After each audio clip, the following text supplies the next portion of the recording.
చిన్న చిన్న పనుల చేత లక్ష్మీదేవి యొక్క అనుగ్రహము పరిపూర్ణముగా కలిగేటటువంటి కాలం కాబట్టి శనగలు తీసుకొచ్చి ఏదో అరటిపళ్ళు, తమలపాకులు, పోక చెక్కలు ఇవన్నీ పెట్టి, వక్కలు పెట్టి తాంబూలంతో కలిపి వచ్చినటువంటి ఆ సువాసినులందరికీ ఇస్తారు.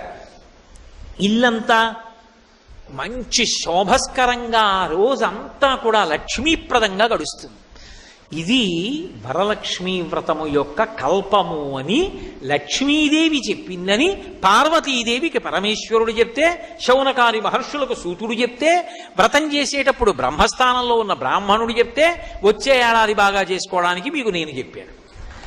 కాబట్టి వ్రతాన్ని చేసేటప్పుడు ఎప్పుడూ కూడా ముందుగా అధ్యవసాయ బుద్ధితో పరిశీలనం చేసి పరమ సంతోషంతో ప్రహృష్టమైనటువంటి హృదయంతో చేసుకోవాలి. వారు వీరు చెప్పిన మాట కాదు.